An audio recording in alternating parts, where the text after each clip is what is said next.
Olá pessoal, tudo bem? Meu nome é Rodrigo Renó e nesse vídeo a gente vai fazer uma revisão reta final aqui, dar uma revisada em vários temas importantes para a prova de técnico do MPU.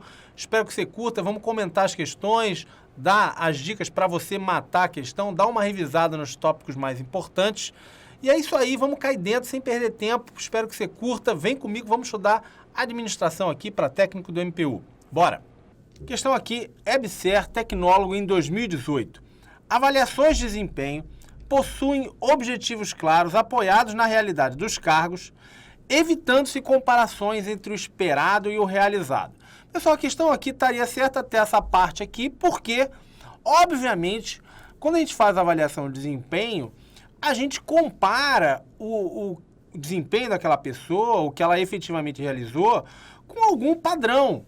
Ou seja, com alguma expectativa, com algum número, algum padrão de comportamento, padrão de realização que a gente imagina que ele pudesse atingir. Então, como qualquer controle, você tem algum padrão ali que você se baseia para dizer o que é o bom desempenho, o que a pessoa deveria ter feito. Então, essa comparação, ela existe no processo avaliativo, tá? Então, a questão está incorreta porque a gente faz sim a comparação entre o que é esperado daquele empregado, daquele funcionário e o que ele efetivamente entregou, realizou, tá?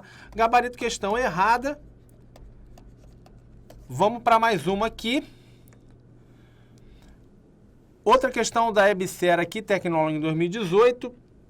Um modelo de avaliação de desempenho, para ser bem sucedido, deve respeitar as características culturais da organização que o adota.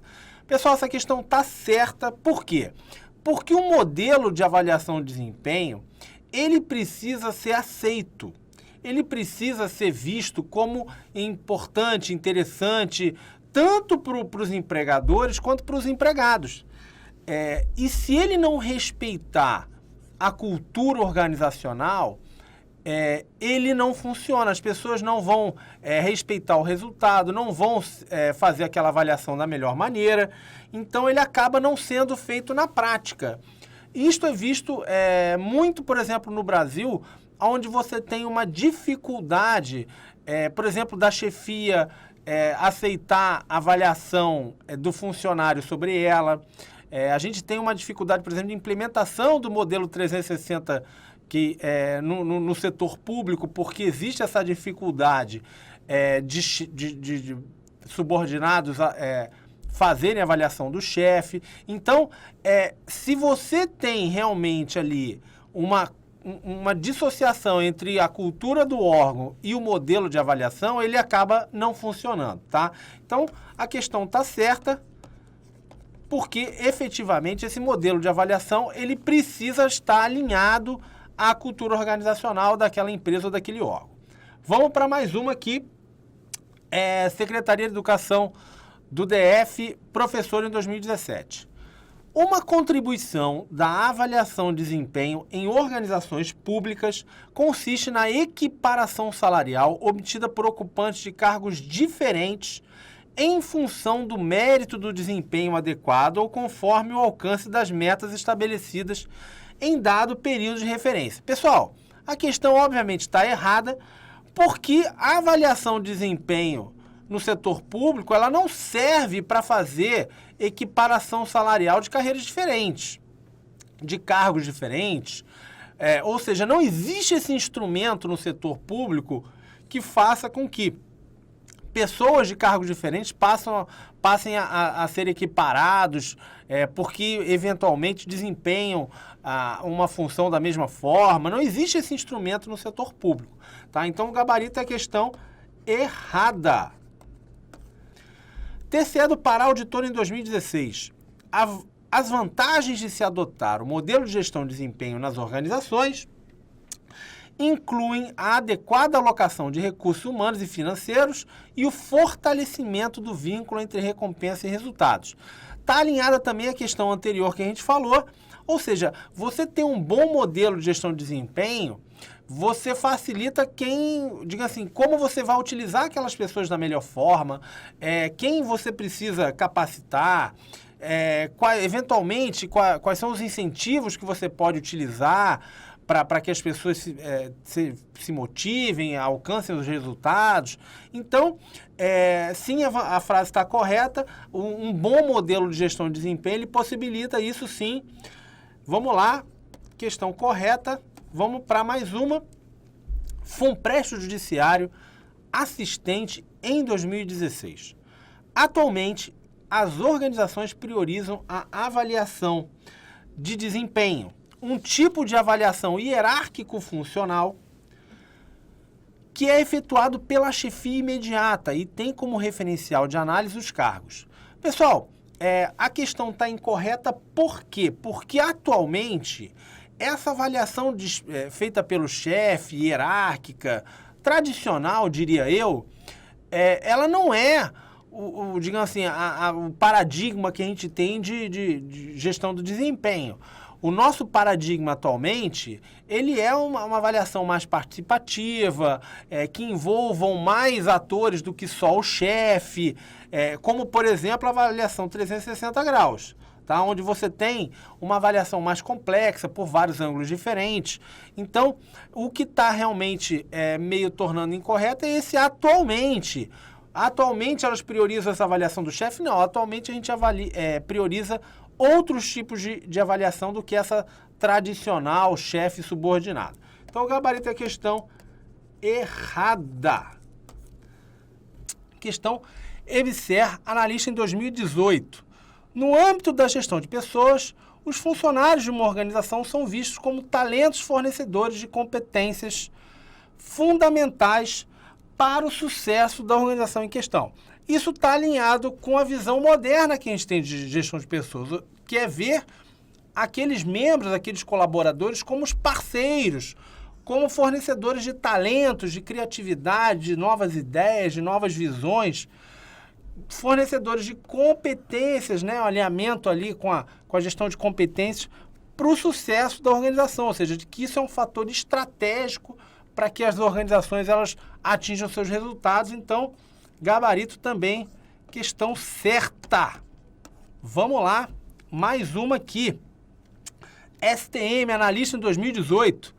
As políticas de gestão de pessoas devem ser formuladas a partir dos objetivos dos servidores, que constituem o grupo que torna efetivo o desempenho organizacional. Os demais stakeholders devem ser consultados em seguida, sobre pena de estes suprimirem os interesses daqueles. Pessoal, tem algumas cascas de banana aqui nessa questão, eu vou falar algumas específicas. A primeira é o seguinte: as políticas de gestão de pessoas, elas são formuladas a partir dos objetivos das empresas, das organizações, né? Claro que deve ter um alinhamento, como a gente falou, deve existir um alinhamento entre os objetivos individuais e os objetivos organizacionais, porque senão isso não é sustentável. Se só as organizações tiverem sucesso, atingirem seus objetivos, as pessoas não ficam. E, por outro lado, se só as pessoas atingirem seus objetivos, a empresa não se sustenta, tá? Mas não existe essa predominância, obviamente, dos interesses individuais, dos interesses dos servidores, né? E a banca também fala aqui dos demais stakeholders. O que são os stakeholders? Os grupos de interesse, as pessoas que têm interesse na operação daquela organização. Então, podem ser acionistas, podem ser, no caso do setor público, grupos de pressão, ONGs, comunidades específicas, pessoas que são atingidas ali pela operação daquele órgão, tá? Então, o gabarito é questão errada, porque não existe essa predominância, não existe esse foco no interesse individual, né? O interesse a gente tem que ver através a política de gestão de pessoas é feita com foco inicial, obviamente, nos interesses da organização, tá? Então, vamos lá. Mais uma questão aqui, questão STM, analista em 2018. As políticas de gestão de pessoas, embora possam variar em razão do ambiente externo e do contexto interno do órgão, em suma, deverão visar, entre outros aspectos, a oportunidade para que os servidores participem dos processos decisórios organizacionais e de programas de capacitação. Pessoal, O que ele está falando aqui? As políticas de gestão de pessoas, claro que elas podem variar pelo ambiente interno e contexto externo, mas que devem dar possibilidade das pessoas participarem dos processos de decisão, de programas de capacitação. Se a gente está pensando em gestão de pessoas com essa ideia moderna, de pessoas como parceiros, óbvio que elas devem participar dos processos decisórios e devem ser capacitadas. Não tem o que falar aqui que está errado, a questão está certa, questão tranquila, só um blá blá blá, assim, que às vezes te dá uma complicada, mas aqui não tem nada errado nessa frase. Vamos lá, mais uma aqui. Questão da Secretaria se eu não me engano, que Secretaria de Educação do DF, técnico em 2017. A partir do início do século XXI, o propósito da gestão de pessoas nas organizações tem sido centrado em administrar as pessoas como recursos organizacionais sujeitos a regras e regulamentos. Pessoal, a ideia de RH focado, pensando pessoas como recurso, aquela ideia tradicional, antiga, a ideia do departamento de pessoal, né, de pensar em custo, em gasto, em número de pessoas, e principalmente essa ideia de sujeitos a regras, a papelada, a burocracia. Ou seja, está falando aqui de século XXI, está falando dos dias de hoje, né, da gestão de pessoas moderna. Então, o gabarito é questão errada, porque essa ideia de pessoas como recurso é a ideia tradicional, antiga, ultrapassada, tá? Vamos lá, mais uma questão aqui, outra questão aqui da Secretaria de Educação do DF. O equilíbrio organizacional de uma instituição pública é mensurado pela efetividade dos resultados alcançados em relação às metas estabelecidas pelo respectivo órgão controlador. Pegadinha, a gente já falou, o equilíbrio organizacional, ele tem relação com a troca, o que o empregado entrega e o que a empresa dá para ele. Se isso é justo, se isso está adequado, não tem nada a ver com a efetividade dos resultados em relação às metas. Isso não tem a ver com equilíbrio organizacional. É muito comum as bancas jogarem essa casca de banana, dizer que o equilíbrio organizacional tem relação com o quantitativo de pessoas, com a entrada e saída de pessoas. Não caia nessa. Equilíbrio organizacional tem relação com o equilíbrio entre as trocas, entre o que a empresa dá e o que a empresa recebe. Então, o gabarito é a questão errada. Vamos para mais uma aqui. Secretaria de Educação do DF, analista em 2017. O pressuposto central do Balance Scorecard é a relação de causa e efeito hipotetizada entre suas dimensões, objetivos e ações para que haja retorno de valor ao acionista ou aos stakeholders. O que são os stakeholders? São aqueles grupos de interesse, né? Pessoas que têm interesse na operação daquela organização. E isso está certo, gente? Está certo. Ou seja, o que é essa relação de causa e efeito? Você tem, por exemplo, na perspectiva original do BSC, você tem ali aprendizado e crescimento.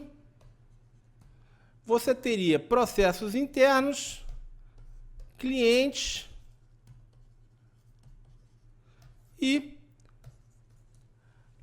perspectiva financeira. Qual é a ideia por trás disso, gente? É que você vai investir em inovação, em treinamento, aqui nessa área aqui de aprendizado e crescimento, e isso vai gerar melhores processos de trabalho, ou seja, aquela organização vai trabalhar melhor, vai produzir produtos com mais qualidade, serviços que vão dar menos reclamação, e isso vai gerar o que por conseguinte? Ou seja, qual é o efeito disso? Clientes mais satisfeitos. Clientes mais satisfeitos vão fazer o que, gente? Vão comprar mais da sua organização. Comprando mais da sua organização, melhora a situação financeira. Ou seja, existe uma cadeia, um encadeamento lógico, um encadeamento de causa e efeito nesses objetivos. A ideia exatamente do BSC é visualizar como aquela organização pode melhorar no futuro, para você não pensar só em dinheiro, que é curto prazo. Então aqui você estaria visualizando como você está investindo na base, digamos assim, né, daquela organização, inovação, treinamento, capacitação, como estão evoluindo os teus processos internos, como que isso está impactando na sua clientela e, por fim, não deixar de analisar como isso está impactando na situação financeira daquela empresa. Tá? Então, existe sim essa relação de causa e efeito e o gabarito é a questão certa. Vamos lá, mais uma aqui. O planejamento estratégico é fundamental para direcionar as atividades de uma organização, seja ela pública ou privada. A esse respeito, assinale a opção que apresenta a ferramenta administrativa de planejamento estratégico adaptada para a elaboração do Mapa Estratégico 2016-2021 TRE da Bahia, que aí está falando aqui do TRE da Bahia, mas serve para qualquer outro mapa estratégico. Pessoal, falou de mapa estratégico, já dava para matar que era o BSC, tá? Mas a questão bota aqui diversas outras ferramentas, algumas relacionadas também a planejamento, como por exemplo a VBM é relacionada à maximização do valor do longo prazo, tenta alinhar ali os interesses dos acionistas com os interesses dos executivos. Já a gestão por diretrizes tem mais a ver com gestão da qualidade. Performance Prism também é uma maneira de avaliar o desempenho de uma organização. O Business Model Canvas já é uma ferramenta de análise de plano de negócio, ou seja, tenta enrolar a tua cabeça aqui, mas para quem está mais atento era só ver aqui, mapa estratégico dava para matar, que é o BSC, que realmente comparado a esses outras ferramentas aí, inclusive praticamente, se eu não me engano, a única que eu já vi sendo utilizada no setor público é a gestão por diretrizes. As outras é só realmente no modelo no setor privado e o BSC campeão, muito utilizado no setor público. Então, gabarito letra A, vamos para mais uma aqui. TRT do Pará em 2016. Para a formulação da estratégia de uma instituição, segundo a análise SWOT, é relevante que se avalie o ambiente interno com a finalidade de se identificar as oportunidades e ameaças existentes dentro da organização. Pessoal, SWOT, banca cobrando SWOT, é muito comum fazer essa inversão, fazer essa pegadinha de trocar ambiente interno com externo. Você tem o quê? Oportunidades e ameaças no ambiente externo. E você tem no ambiente interno forças e fraquezas. Então, gabarito, questão errada. Por quê? Porque, mais uma vez, mais essa pegadinha, a banca trocou ambiente interno com ambiente externo. Fica de olho, não caia nessa. Vamos para mais uma. TCE do Pará auditor em 2016. A elaboração de planos direcionados para curto prazo com ações específicas para cada atividade de uma instituição caracteriza procedimento de planejamento operacional. Pessoal, vamos lá. Tá falando aqui planejamento operacional de planos para o curto prazo, ações específicas. Então tá certo? Tá certo. Ou seja, o plano operacional é exatamente esse plano focado na tarefa, na atividade, com um ambiente, com foco no curto prazo e focado em ações específicas. Então, beleza, gabarito, questão certa. Questão CESP aqui, Secretaria de Educação do DF, técnico em 2017. Tornar as tarefas mais desafiadoras é uma forma de motivar pessoas, de desenvolver nelas o sentimento de que as atividades estão ficando mais enriquecedoras. Pessoal, a frase aqui ela está correta. Basicamente é exatamente você aumentar a percepção daquela pessoa de que o conteúdo do trabalho ele é legal, de que o que é o trabalho ficar enriquecedor, né? Você está aprendendo com ele, você está fazendo uma coisa que te faz crescer, que te faz se desenvolver profissionalmente. Isso está relacionado com o conteúdo do trabalho e sim é considerado um fator motivador. Ou seja, você ser desafiado e sentir que você está aprendendo, que aquilo ali é importante, que aquilo ali, diga assim, te leva a melhorar, é um fator motivador. Então, o gabarito é a questão certa. Vamos lá para mais uma. A motivação depende do esforço despendido pelo empregado para atingir o resultado e do valor atribuído por ele a esse resultado. Essa premissa se refere à teoria motivacional denominada, aí fala Maslow, expectativa, equidade behaviorista. Basicamente ele está falando o quê? Do esforço que o cara faz para atingir o resultado e do valor que ele dá pelo resultado. Isso está falando o quê? Da teoria da expectativa do Victor Vroom, que fala o quê? Que tem a valência, expectativa e instrumentalidade, ou seja, você tem que querer aquele bônus, aquele resultado, aquele prêmio, você tem que achar que você pode atingir aquele resultado e você tem que achar de que aquele seu trabalho é importante para atingir aquele resultado, tá? Então, é a letra B, teoria da expectativa. Então, vamos lá para mais uma. É recomendável instituir programas motivacionais padronizados e permanentes nas organizações para estimular a motivação dos empregados. Pessoal, a pegadinha aqui é o seguinte, principalmente esse padronizados e permanentes. Por quê?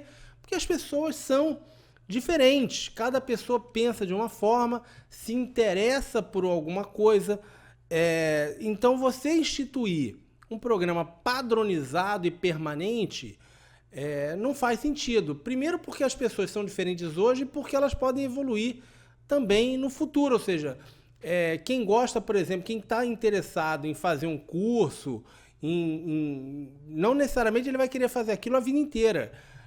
A pessoa pode também mudar seus interesses. Então, como as pessoas são diferentes, se motivam por motivos diferentes, você ter um programa padronizado não faz sentido, tá errado, tá? Então vamos lá, questão errada.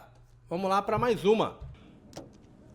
Concurso aqui da EBSER, analista em 2018, as primeiras teorias da administração, a exemplo da administração científica, como a gente acabou de falar aqui do Taylor, focavam em delimitar tarefas e garantir sua execução, enquanto abordagens mais complexas, a exemplo da contingência, focam em elementos ligados ao ambiente de atuação. Pessoal, questão tranquila.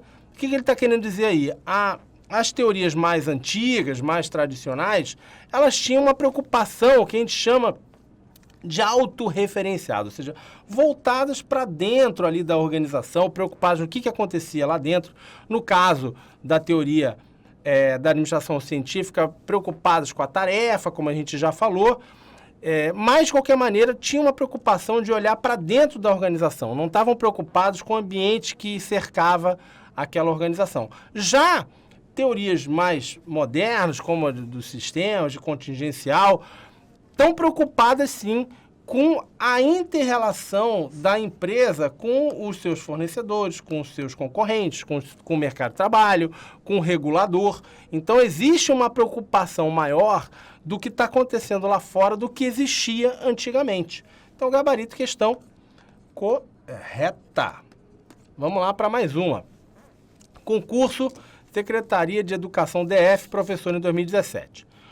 Os pressupostos teóricos da administração científica visam contribuir diretamente para a maior eficiência dos processos produtivos, incluindo a redução dos custos de produção.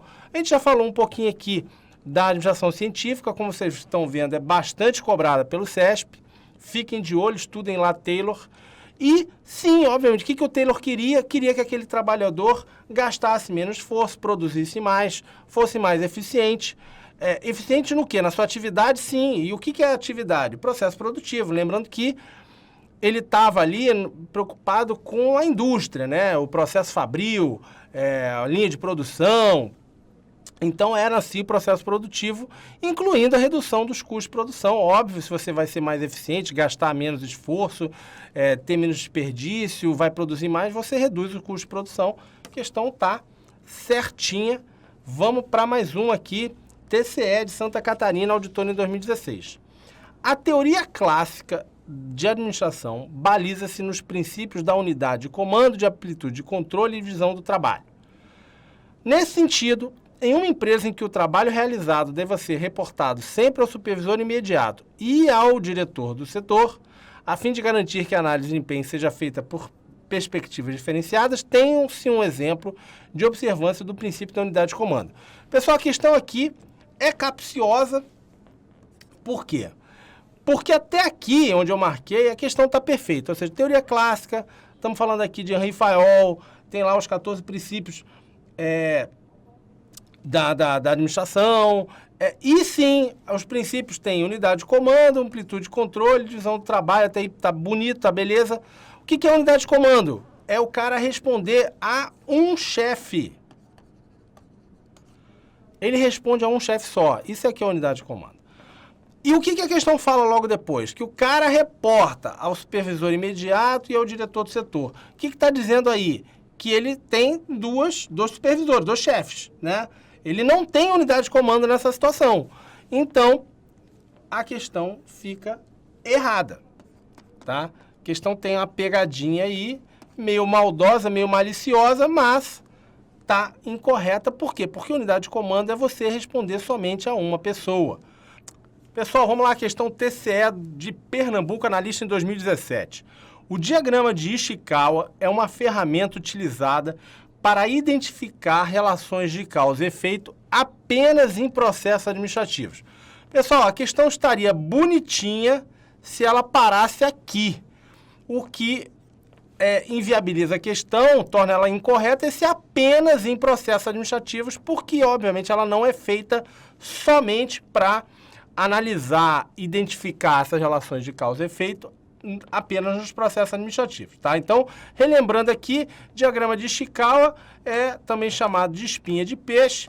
Você tem aqui um problema ou um efeito, né, que você quer analisar e você vai tentar ali analisar, ver o que pode ter causado aquele problema, o que pode ter acontecido e você vai, digamos assim, identificando problemas, identificando possíveis causas que podem ter gerado esse efeito, tá? Então, beleza, gabarito, questão errada.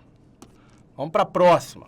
Questão da Anvisa aqui, eliminar o medo de agir no trabalho para que todos possam trabalhar eficazmente para a empresa é um dos princípios do método Deming.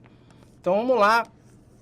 Um dos gurus da administração, né, o Deming, foi trabalhar no Japão depois da Segunda Guerra Mundial e ele criou os 14 princípios lá da qualidade e um deles é exatamente esse, ou seja, eliminar o medo de agir no trabalho, buscava o seguinte, criar uma cultura onde as pessoas pudessem buscar melhoria, buscar inovação, porque quando as pessoas têm medo de errar, têm medo de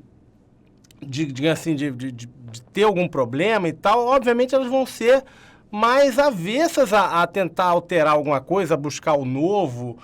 Você, na dúvida, você deixa quieto, né? Como a gente diz na prática. E uma dos princípios que ele criou, se eu não me engano é o número 8, é exatamente de você buscar eliminar esse medo de agir no trabalho.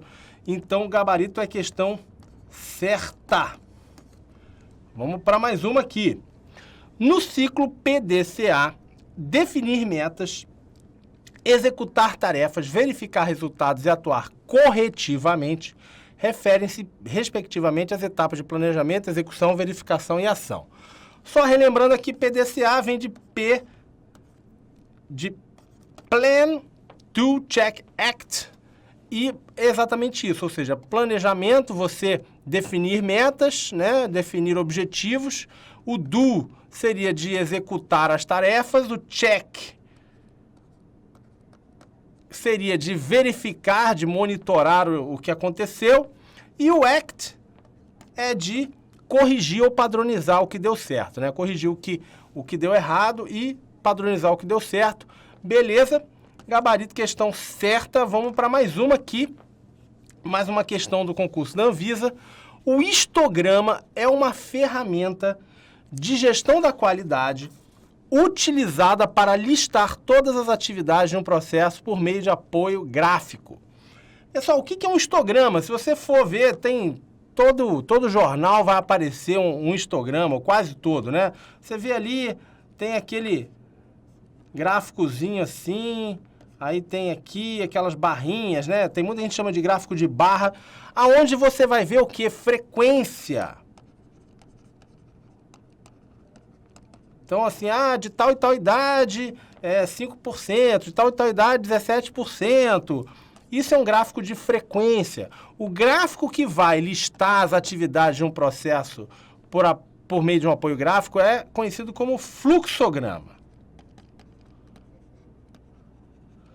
que é a ferramenta de análise e melhoria de processos. Então você vai ter ali, começa aqui, tem uma atividade aqui, tem outra aqui, aqui tem uma decisão, aí se sim vai para cá, se não vai para lá. Isso é um fluxograma, então o gabarito é questão errada. Um histograma é um gráfico que mede frequência de acontecimento ali daquelas atividades, daqueles problemas.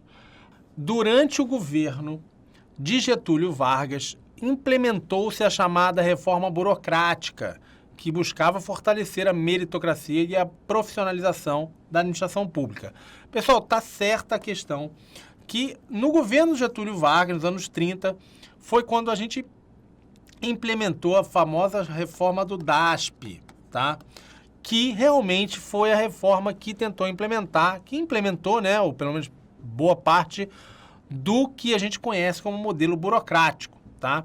Que realmente buscava fortalecer a meritocracia, profissionalizar a gestão pública, diversos conceitos relacionados ao modelo burocrático, concursos públicos, meritocracia, dominação, o racional legal, tudo isso veio na reforma do DASP. Por isso, o gabarito é a questão certa. Vamos para mais uma.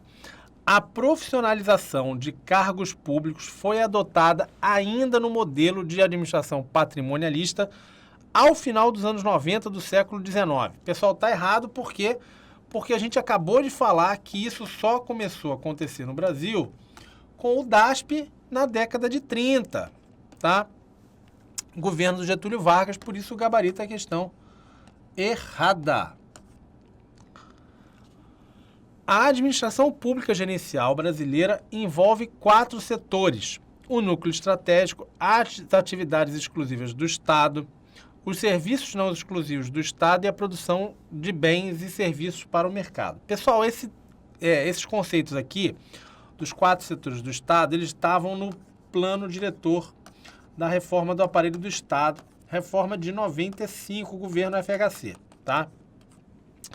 E a questão está correta, ou seja, o que eles falavam? Que o Estado, a ideia dessa reforma era o que eles chamavam de reposicionamento do Estado, basicamente você tirar o Estado de algumas áreas onde, por exemplo, de bens e serviços para o mercado, de serviços não exclusivos, que o Estado poderia sair ou para a iniciativa privada, seria através da privatização, ou para a entidade do terceiro setor, o que eles chamavam de publicização, tá?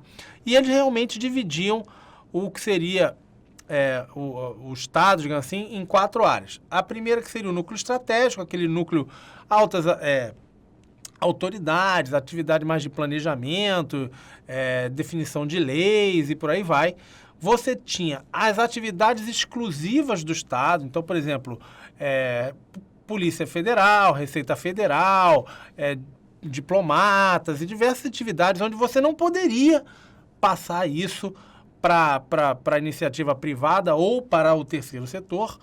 Já os serviços não exclusivos, e que aqui a gente inclui, por exemplo, o hospital, escola, onde o Estado deveria estar presente, mas em uma posição não exclusiva. Ou seja, você poderia ter a iniciativa privada ou o terceiro setor atuando também. E, por fim, o setor de produção de bens e serviços para o mercado, onde o Estado não deveria estar a princípio, tá?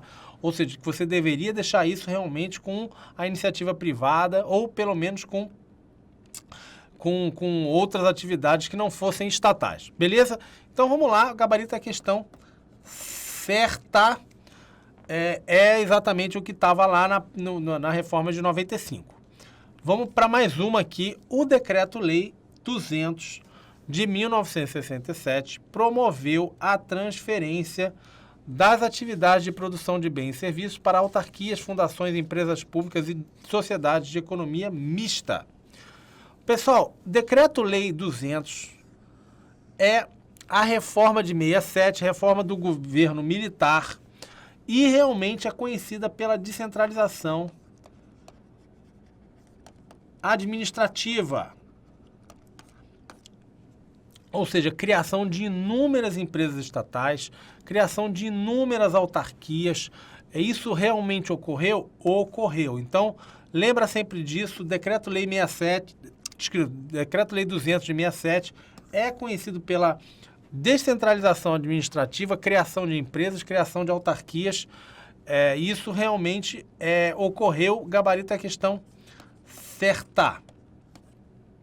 Gestão para resultados e indicadores de desempenho são aplicáveis à gestão pública e à gestão privada. Pessoal, tá certo? Tá certo.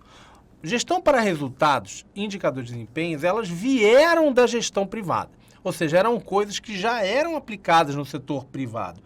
Há muito tempo, você tem que pensar que, por exemplo, no setor privado, não deu resultado, cara, já está tudo errado. Ou seja, a ideia de você ter um controle por procedimentos, legalista, cumprir a regra, isso é muito prevalente no setor público, mas no setor privado não basta isso. Se você não atingir o resultado, o cara, aquela área fecha, ou a empresa é vendida, ou a empresa vai à falência, seja lá o que for, tá? E, obviamente, para você fazer gestão por resultados, você precisa medir o desempenho. E você usa indicadores de desempenho, tá? Então, é válido para a gestão privada e, atualmente, a gente tenta implementar também no setor público. Por isso, o gabarito é a questão certa. Vamos lá para mais uma. STJ, técnico em 2018. Na incorporação de técnicas oriundas da gestão empresarial na administração pública, devem ser consideradas as discrepâncias entre as organizações e suas dinâmicas. A exemplo da posição monopolista de organizações públicas, que contrasta com a dinâmica concorrencial típica de mercados privados. Essa é uma questão recorrente. Muito comum dizer algo na linha de você não pode aplicar as técnicas de administração privada no setor público. Você pode com limitações. Qual é a diferença, gente? Você pode usar técnicas oriundas do setor privado na administração pública? Pode, mas com adaptações, que é o que a questão está falando. Ou seja, você tem que considerar as diferenças, as discrepâncias. Então, por exemplo, se você vai usar o Balance Scorecard, você altera algumas perspectivas. Então, por exemplo, você altera a perspectiva cliente, por exemplo. Você usa outra perspectiva como sociedade ou como usuário, seja lá o que for, tá? E um desses casos seria essa situação, ou seja, você tem empresas monopolistas no setor público ou órgãos que prestam serviços que são exclusivos daquele órgão, e isso, obviamente, é diferente de você trabalhar no mercado concorrencial, tá? A questão está correta, é exatamente isso que ocorre. Vamos para mais uma. Tanto na gestão pública quanto na gestão privada é lícito fazer tudo que a lei não proíbe. Pessoal, na gestão pública não. Na gestão privada é lícito você fazer o que a lei não proíbe? Sim. Ou seja, não está proibido, está liberado. Na gestão pública, você tem o princípio da legalidade. E você só pode fazer o que a lei determina, o que a lei autoriza, tá? Para o setor público, não vale o que vale para o setor privado, que é, não tem lei te proibindo, você está liberado para fazer. No setor público, você tem que ter a lei determinando, te autorizando a fazer aquele ato, aquela ação, tá? Então, o gabarito é questão errada. Pessoal, questão aqui, EMAP Analista em 2018. No que se refere à espiral do conhecimento, socialização, externalização, modelagem e feedback são os diferentes modos de conversão do conhecimento. Pessoal, o que é a espiral do conhecimento? A espiral do conhecimento as seguintes fases. O que seria a conversão do conhecimento? É a conversão entre o conhecimento tácito, que é aquele conhecimento da experiência, da vivência, o know-how, né? Como você sabe fazer aquilo ali, está na tua cabeça, e o conhecimento explícito, que é aquele conhecimento já de alguma forma manualizado, está num manual, está num livro, num áudio, num vídeo, ou seja, está de alguma forma que seja já fácil de você distribuir, de você disseminar aquele conhecimento, tá? Então, você teria a espiral do conhecimento, onde você teria a mistura de um para outro, tá? Então, de tácito para tácito, tácito para explícito, explícito para explícito, explícito para tácito e por aí vai, tá? E quais são diga assim, os modos? A socialização, então esse aqui tá certo, a combinação, a externalização e a internalização. Então, aqui a externalização tá certo, e você tem aqui, a questão fala de modelagem e feedback, que não são modos conhecidos ou falados pelo Nonaki Takeuchi, então, por isso o gabarito é a questão errada. Vamos lá para mais uma. Na solução de problemas, o conhecimento tácito é associado ao conhecimento do expert. Tá certo, gente? Tá certo. O que é o conhecimento tácito? A gente acabou de falar. É aquele conhecimento que vem da experiência, da vivência, que é sim associado ao expert. Quando você vai ali, por exemplo, o que seria? Vamos explicar um pouco o conhecimento tácito. Vamos imaginar que aquele expert seja um piloto de Fórmula 1. Não existe um manual de como pilotar um Fórmula 1, ou pelo menos eu nunca vi. Mas o cara aprendeu pilotando ali aquele Fórmula 1, provavelmente começou no kart, depois foi a Fórmula 3, até ele chegar na Fórmula 1, ele pilotou um monte de carro, de veículos, né? E, obviamente, ele vai pegando uma experiência, uma vivência do que ele precisa fazer, que não tem escrito em lugar nenhum, que vai da vivência dele, vai da experiência que ele teve. Isso é o conhecimento tácito, tá? É um conhecimento que não é fácil de você passar, que não é fácil. Muitas vezes ele vai tentar te explicar, mas ele não vai conseguir te passar 100% dele. Por quê? Porque é difícil de você pôr para fora, tá? Então, por isso o gabarito é a questão certa. Vamos lá. Em uma instituição, o conhecimento explícito está relacionado ao capital intangível. Pessoal, está errado porque está... o que seria relacionado ao capital intangível, abstrato, seria o conhecimento tácito. Tá? Ou seja, aquele conhecimento que você não consegue tocar, é abstrato, não é concreto, né? Não é intangível, seria algo que não é concreto. O conhecimento tácito é que seria relacionado a esse capital intangível. Por isso o gabarito é a questão errada. Vamos para mais uma. No processo corporativo de aprendizagem, o conhecimento tácito do colaborador, por ser subjetivo, complexo e pessoal, deve ser substituído pelo conhecimento explícito, que se caracteriza por ser formal, sistemático e de fácil transmissão. Pessoal, os conceitos até estão corretos. O problema é que ele não deve ser substituído. Você não consegue substituir o conhecimento tácito. O conhecimento tácito, ele pode ser convertido. Você tem uma interação de conhecimento tácito para o conhecimento explícito, por exemplo, que é onde você cria conhecimento, onde você gera conhecimento, dissemina o conhecimento. Agora, não tem uma substituição. Não vai deixar de existir o conhecimento tácito. Então, vamos imaginar a situação que você tenha um profissional na tua organização que o cara sabe programar, por exemplo, um computador, um sistema lá, e ele tem tudo ali na cabeça dele, ou seja, aquele conhecimento é tácito. Ele pode construir um manual, um passo a passo de como fazer aquele trabalho dele e transformar aquele conhecimento tácito num conhecimento explícito. Mas o conhecimento tácito dele vai continuar existindo. Não vai deixar de existir. Não existe uma substituição. Tá? Então, por isso, o gabarito é a questão errada. Vamos lá, pessoal. Questão STM aqui, analista em 2018.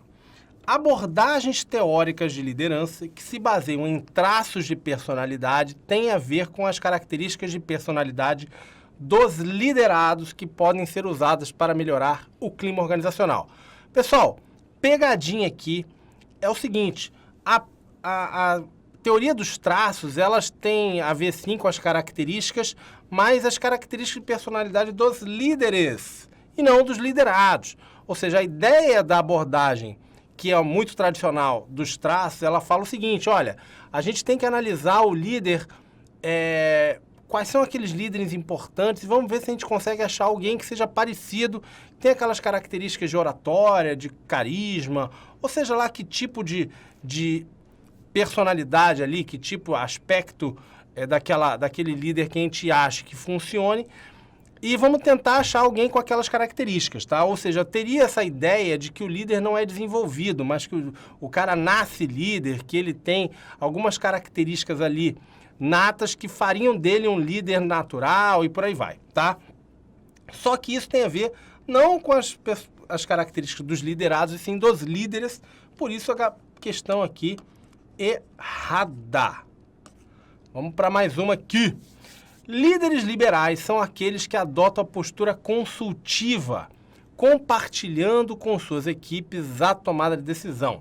Pessoal, líder liberal é aquele líder que delega, que passa a bola para a equipe, que transfere para a equipe a tomada de decisão e não que tem essa postura consultiva de compartilhar a tomar decisão com a equipe. Esse líder consultivo é o líder democrático.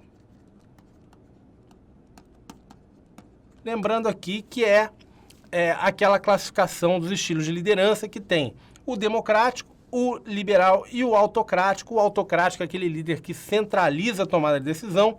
O democrático é aquele que envolve a equipe no processo de tomada de decisão. E o liberal é aquele que fica mais ausente, mais numa posição consultiva, tá ali, se vocês precisarem de mim, me dá um toque, mas ele passa a bola para a equipe, tá? Então, mais uma com o gabarito, questão errada. A liderança exercida em função do poder legitimado é identificada pelos conhecimentos, pelas capacidades técnicas do indivíduo. Pessoal, pegadinha aqui, porque o poder legitimado ou legítimo é aquele poder relacionado com o que, gente? Com o cargo, com a lei, com a norma. Você obedece o cara porque você é obrigado a obedecer, porque existe uma norma dizendo que você tem que obedecer o cara, porque ele é teu superior, ou seja lá o que for, tá? Não tem a ver com conhecimento. O do conhecimento é aquele de competência, então por isso o gabarito é questão errada. Uma das etapas da gestão por competências é o mapeamento de competências, que permite identificar lacunas existentes entre as competências necessárias e disponíveis na organização em questão. Pessoal, esse tema aqui do mapeamento de competências é um dos mais cobrados quando o CESP vem trazendo esse tema. E realmente o mapeamento de competências é uma das etapas. Isso não é um consenso na literatura, existem inúmeras classificações em relação a essas etapas da gestão por competências, mas de qualquer maneira, o mapeamento de competências está sempre presente. A classificação que eu mais gosto e mais vejo sendo cobrada é a do Carbone, que fala de formulação da estratégia, mapeamento de competências, desenvolvimento e captação de competências e avaliação. E o que seria mapeamento de competências? Exatamente o que a banca está falando aí, que é você identificar o que você tem e o que você precisa, ou seja, o que falta, né? A lacuna, ou o que a gente chama, o que se fala na literatura dos gaps, que é exatamente lacuna em inglês, o que está faltando, ou seja, o que você precisa ou desenvolver ou captar no mercado.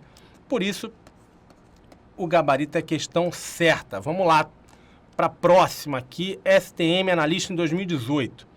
As competências organizacionais essenciais são atributos da organização passíveis de serem imitados pela concorrência. Pessoal, essa questão aqui foi um pouco polêmica, por quê?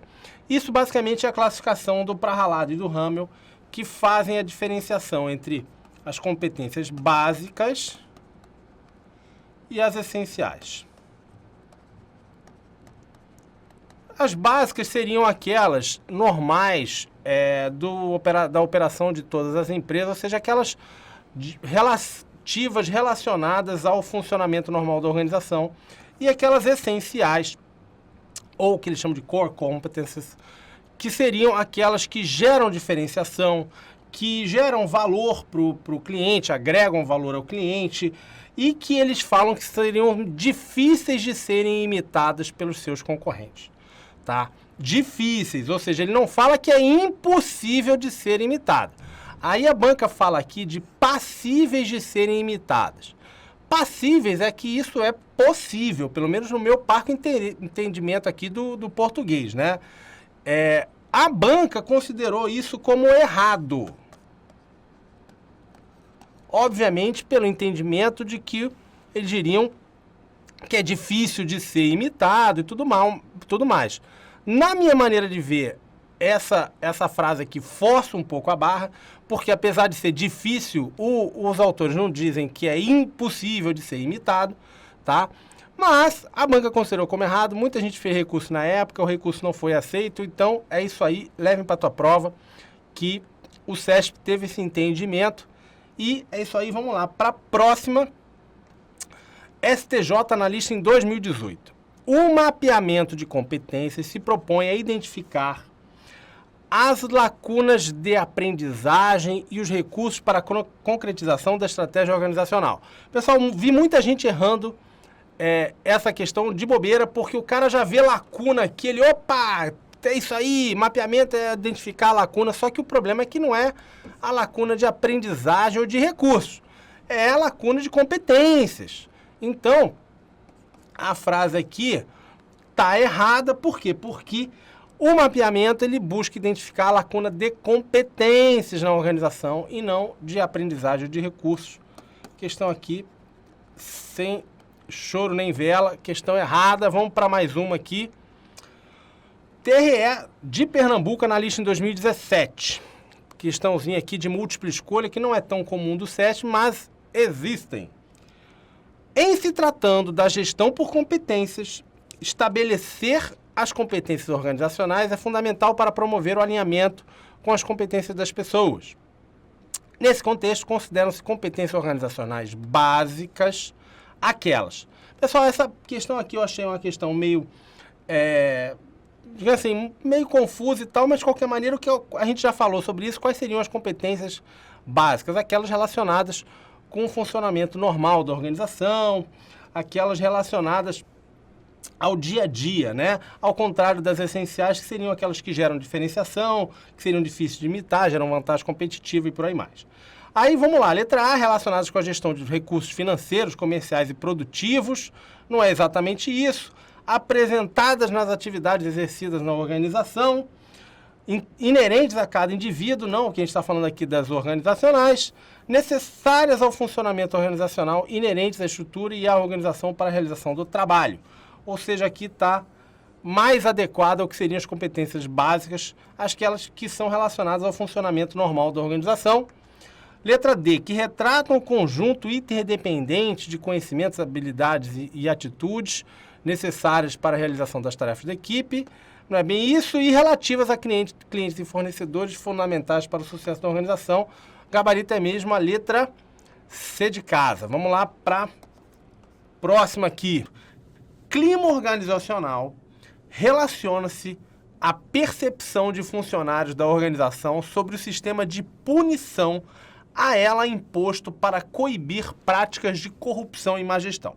Pessoal, essa questão o CESP considerou como incorreto porque não é só isso, ou seja, o clima organizacional ele tem relação com a cultura, todo o ambiente organizacional, ali suas normas, seus valores, seus padrões de comportamento, as regras da organização, e não somente sobre o sistema de punição, ou seja, como as pessoas são punidas eventualmente por algum desvio, tá? Então, ou seja, o clima organizacional é muito mais do que uma percepção apenas sobre o sistema de punição. Ele é, sim, uma percepção sobre a cultura, sobre as normas, sobre os valores da organização, e por isso o CESP considerou que a frase estava incorreta, né? Não estava completa, e o gabarito foi questão errada. Vamos lá para mais uma aqui. STJ em 2018, na avaliação de clima organizacional, verifica-se a percepção pelos empregados da ausência ou da presença de determinados aspectos no ambiente organizacional. Agora sim, a frase está bem mais ampla, né? Ou seja, a gente falando aqui de clima organizacional, é sim a percepção da ausência ou presença, ou seja, do que existe e do que não existe ali naquele ambiente organizacional, e é sim uma definição aceitável de clima. Beleza, questão gabarito certa. Vamos para mais uma aqui. Em uma cultura organizacional forte, os valores essenciais da organização são intensamente acatados e amplamente compartilhados pelos colaboradores. Pessoal, a questão tá ótima, tá perfeitinha. Inclusive, copiado, colado ali do Robbins, né? Um livro muito conhecido na área, do Stephen Robbins. E o que é uma cultura organizacional forte? Exatamente essa cultura que é seguida, compartilhada pelo grosso ali dos seus membros, pela ampla aceitação ali naqueles funcionários, naqueles colaboradores da organização, onde você sente realmente a cultura muito impregnada, muito internalizada, e ao contrário do que seria uma cultura fraca, onde muitas pessoas não concordam, discordam, não se comportam daquela forma, muito comum em empresas que estão começando, empresas pequenas e por aí vai, tá? Então, gabarito questão certa. STM, analista em 2018. Em organizações que adotam estratégia genérica de diferenciação, é comum observar tecnologias de produção de uso fácil, manutenção de autoridade centralizada e alto nível de padronização de operações. Pessoal, questão aqui que aborda as teorias, as estratégias genéricas do Porter. Vamos relembrar rapidinho aqui quais são essas estratégias. Estratégia de diferenciação,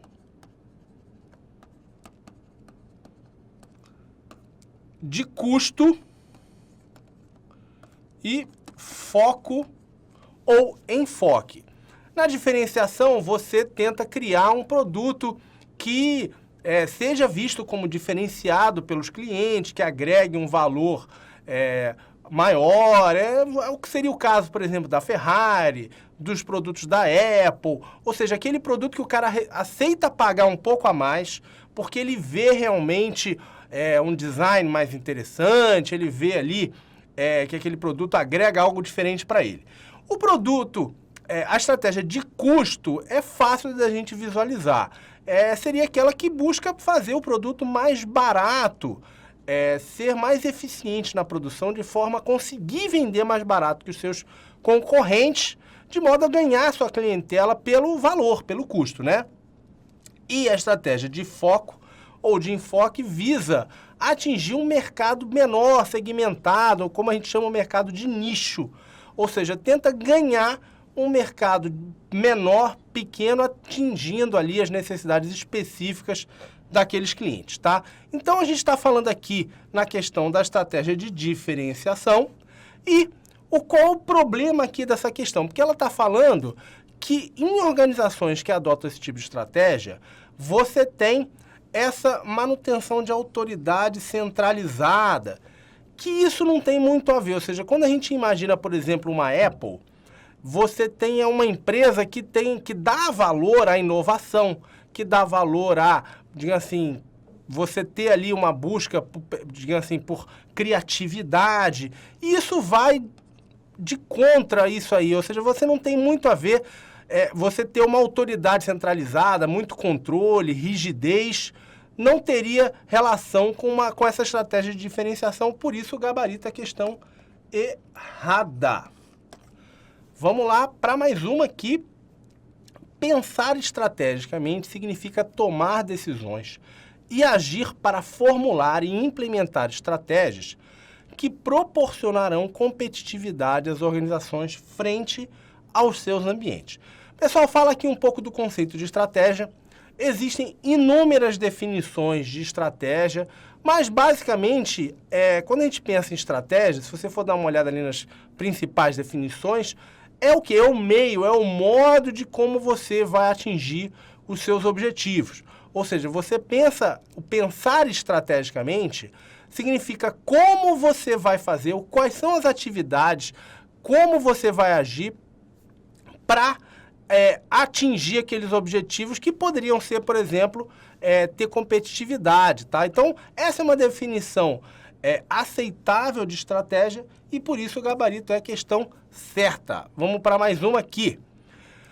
Redes e parcerias são estratégias embasadas na colaboração, em maior ou menor grau, e não na competição entre organizações, com o objetivo de compartilhar recursos e capacidades para atuação no mercado. Pessoal, aqui tem uma pegadinha recorrente, por quê? Porque quando a gente pensa em redes e parcerias, elas podem ser feitas por empresas concorrentes. Muito comum, por exemplo, você ter ali a junção de duas empresas concorrentes para atingir um mercado diferente, para desenvolver um produto conjunto.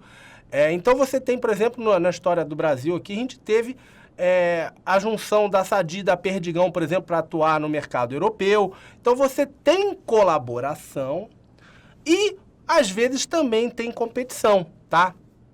Então, por exemplo, você tem quais seriam os tipos possíveis de redes e parcerias? Joint ventures, fusões e aquisições, pesquisa e desenvolvimento, contratos de fornecimento de longo prazo, tá? Então, aqui não teria essa restrição, por isso o gabarito é a questão errada. Ebsera, analista em 2018. A gestão por projetos é recomendada para gerenciar atividades rotineiras e repetitivas nas organizações.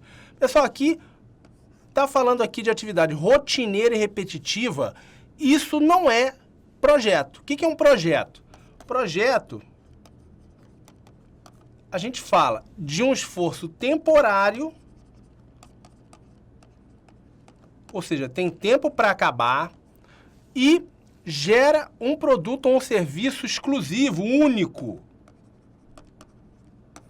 Então, ele está falando de um esforço temporário e um produto ou um serviço único e não seria, então, uma atividade rotineira e repetitiva. Isso me parece mais ter a ver com gestão de processos.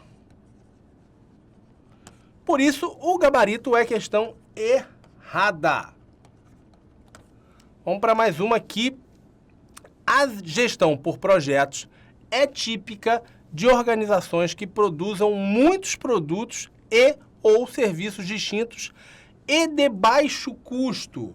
Pessoal, aqui não tem nada a ver, ou seja, não existe relação entre a gestão por projetos e produtos de baixo custo. Isso não tem nada a ver, ou seja, a gestão por projetos ela pode envolver produtos de alto custo. Aliás, é mais comum até a gente pensar em projetos, em produtos que têm um custo razoável, tá? Então, o gabarito é questão errada, porque a gestão por projetos ela pode ocorrer para gerar produtos de baixo custo ou de produtos de alto custo, tá?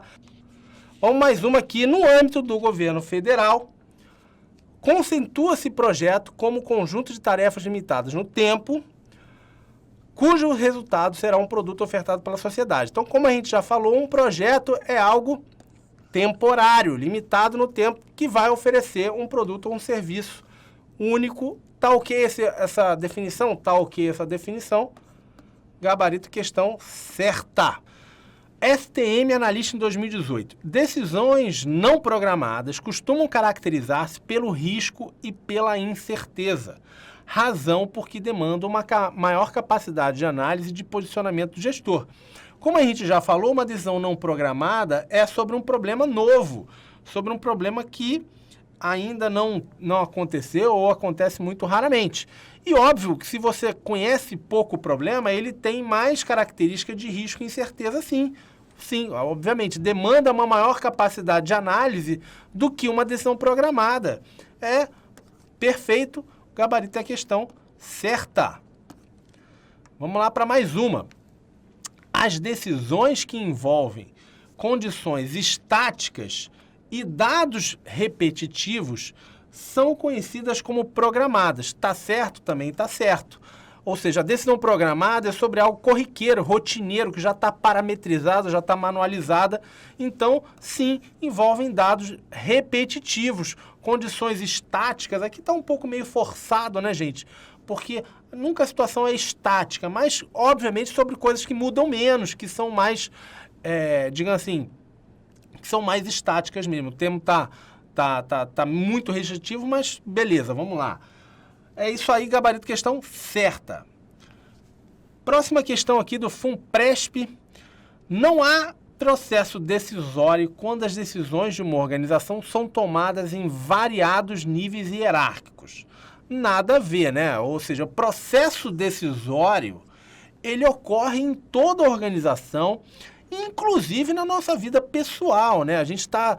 O ser humano, ele é um tomador de decisão. A gente está tomando decisão toda hora. O que a gente vai comer no café da manhã, que ônibus a gente vai pegar, se vai pegar o metrô, se vai de carro, o que você vai comer na hora do almoço. Ou seja, existem inúmeras decisões que todo mundo toma e numa organização isso não é diferente.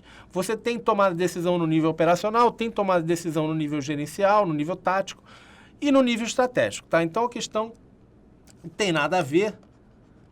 Ou seja, o que ela está querendo induzir aqui, de que você só tem de tomar decisão no nível estratégico, não tem nada a ver, tá? Então, gabarito, questão errada. E é isso aí, pessoal. Espero que você tenha curtido o vídeo. A gente reviu várias questões aqui, comentamos questões.